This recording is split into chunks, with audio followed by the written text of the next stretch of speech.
자, 엄근진 기자와 함께하는 대유집 뉴스. 이번 시간에는 우리나라 조선주의 대표 대장주 한국조선해양에 대해서 살펴보겠습니다. 지금 이제 2분기 실적과 관련해서는 조선주 전반적으로 좀 먹구름이 드리워진 상태이고요. 반면에 수주와 관련해서는 지금 뭐 엄청난 지금 성적을 나타내고 있습니다. 그래서 실적으로 보면 악재들이 있는데 수주로 보면은 기대되는 부분들이 상당히 많다라고 볼 수가 있겠습니다.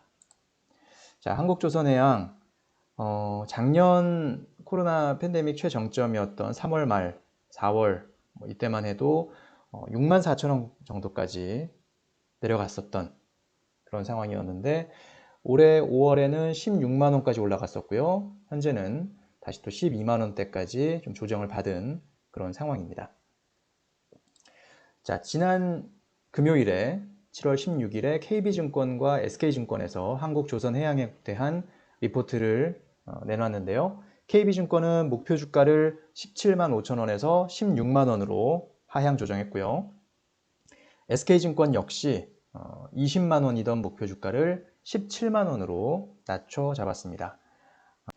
자, 실적 부분을 살펴보겠습니다. 2021년 2분기 한국조선해양의 예상되는 실적을 보면 KB증권은 매출 3조 6천억 원에 영업이익이 마이너스 5,500억 원, SK증권은 매출 3조 7,200억 원에 영업이익 155억 원, 이 정도를 추정했고요.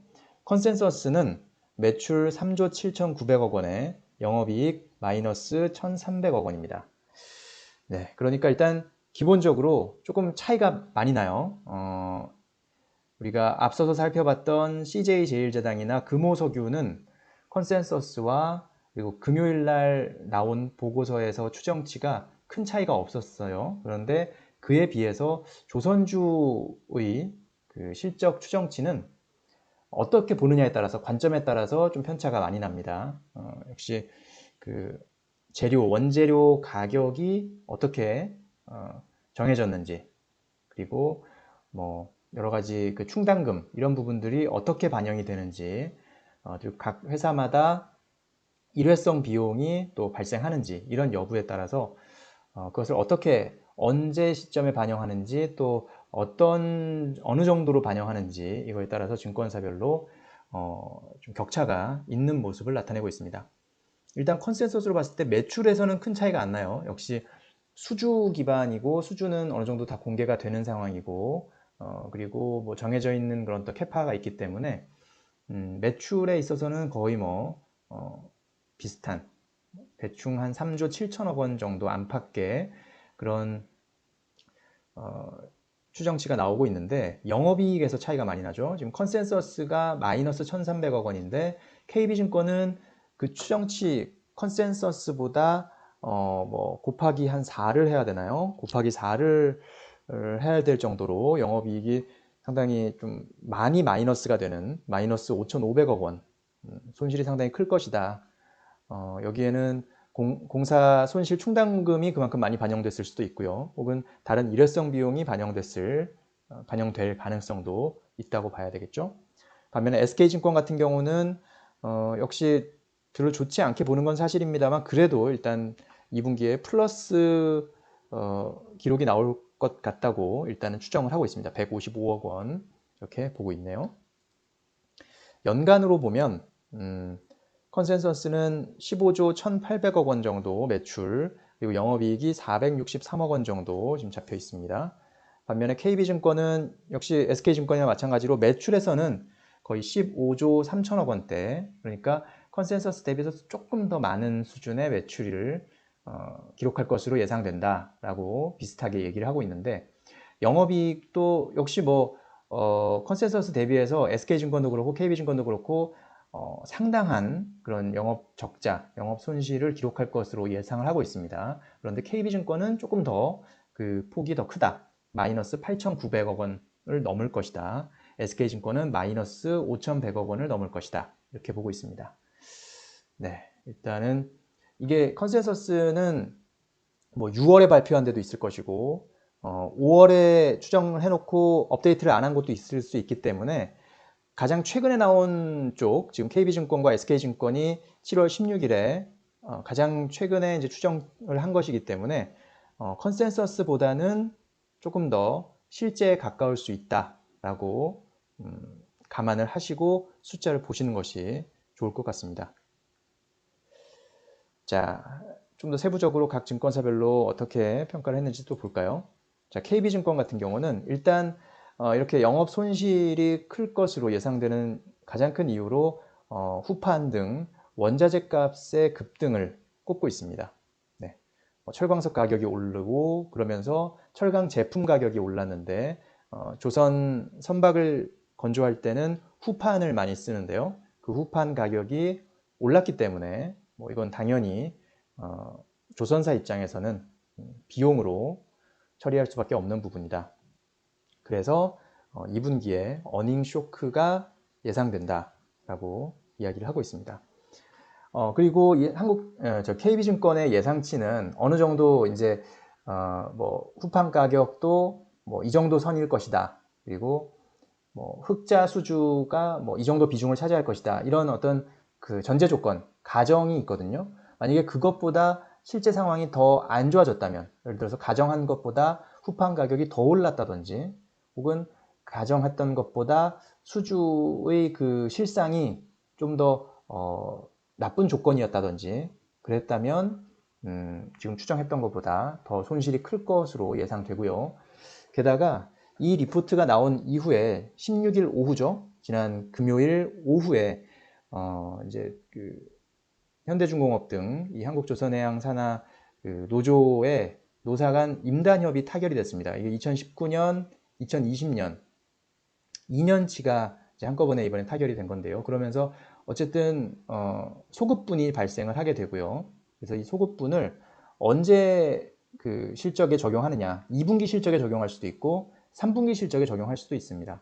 근데 이것을 만약에 아직 2분기 실적이 발표를 안 했으니까 그렇다면 회사 측에서는 그걸 2분기에 잡을 수도 있겠고요. 아니면 뭐 실제 적용, 뭐 지급이 된다든지 그런 시기에 맞춰서 3분기에 적용을 할 수도 있겠고요. 그 적용을 어느 시기에 하느냐, 이거에 따라서 2분기 영업 적자, 영업 손실이 더 커질 수도 있고 지금보다, 지금 예상하는 것보다, 혹은 뭐 그것은 2분기 실적에는 영향을 주지 않을 수도 있겠고요. 그래서 이런 변수들이 좀 있다. 그리고 일단은 뭐 KB증권도 목표 주가를 하향했죠. 그럼에도 일단은 그 사이에 그 주가가 많이 하락을 했습니다. 지난 5월에 비해서 지금 한 2달 사이에 거의 20% 이상의 그 주가가 하락하는 그런 모습을 나타냈기 때문에 목표 주가를 하향했음에도 아직까지 현재 주가 대비 목표 주가에는 상승 여력이 27% 정도 있다. 그렇기 때문에 투자 의견은 바이, 매수를 유지한다라는 것이 KB증권의 설명이었습니다. 자, SK증권도 비슷합니다. 지금 SK증권은 아까 앞서서 봤지만 2분기 실적을 이제 플러스 155억 원의 영업이익을 기록할 것이다 라고 예상을 하고 있는데요. 역시 그거에는 이 공사 손실 충당금이 언제 반영될지 조금 확실하게 장담할 수 없기 때문으로 보고 있습니다. 그러니까 이걸 대규모 공사 손실 충당금이 2분기 반영될지 3분기 반영될지 이게 확실하지 않다. 그런 어떤 전제 하에서 2분기에 플러스 155억 원의 영업이익이 날 수 있을 것으로 지금 보고 있는 상황이고요. 어쨌든 그런 상황에서 뭐 연간으로 봤을 때는 SK도 마이너스 5,100억 원 정도의 영업 적자를 낼 것이다. 한국조선해양이 이렇게 이제 예상을 하고 있으니까 어쨌든 대규모 공사 손실 충당금의 반영은 피할 수 없는 부분이다라는 것을 전제로 하고 있습니다. 하지만 그 와중에서 기대할 만한 것은 역시 수주 모멘텀이 연말까지는 계속 이어질 것이다. 지금 현재 한국조선해양이 그래도 조선 3사 가운데는 가장 올해 수주 실적이 좋습니다.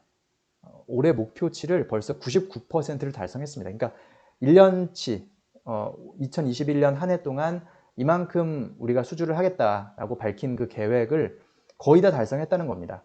다른 경쟁사들이 한 70% 정도 달성한 것으로 추정이 되고 있는데 그거에 비해서 더 훨씬 빠른 속도로 달성을 했고 도크가 거의 이제 차 있다는 거죠.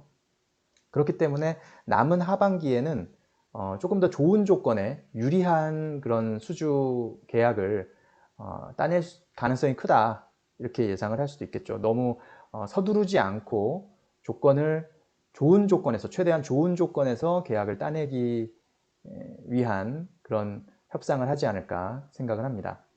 그리고 SK증권도 역시 한국조선해양의 최근 주가 낙폭이 컸다. 그렇기 때문에 목표 주가 하향에도 불구하고 투자 의견은 매수 유지했다, 이렇게 설명을 하고 있습니다. 목표 주가가 낮췄지만 그래도 17만 원이니까요. 아까 KB증권은 16만 원이었을 때 상승 여력이 27%였으니까 그거보다도 더 큰 상승 여력을 기대할 수 있겠죠. 네. 그렇기 때문에 이런 상황에서 어떻게 보면 지금이 저점이다라고 이제 볼 수도 있겠죠. 앞으로 결국은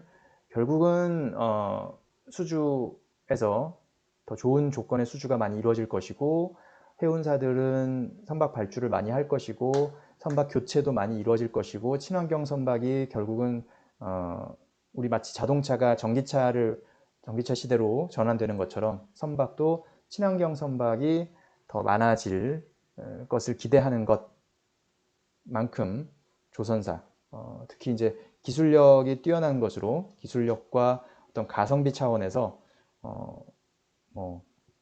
글로벌리 경쟁력이 있는 것으로 평가되는 우리나라 조선사들이 앞으로 결국은 이익을 다시 회복하고 실적을 상향시켜 나갈 것이다 라고 이제 기대를 한다면 충분히 투자할 수 있는 그런 타이밍이 될 것이고요.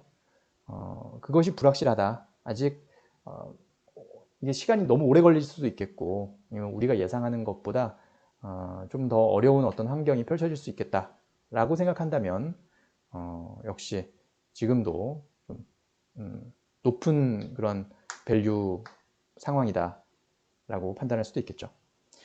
자, 엄근진 기자와 함께하는 대우점 뉴스, 오늘 한국조선해양에 대해서 살펴봤습니다. 자, 2분기 실적 어떻게 나올지 눈여겨보시면서요, 또 현대중공업의 그 상장 이슈도 있으니까 그런 부분도 같이 잘 살펴보시면 되겠습니다.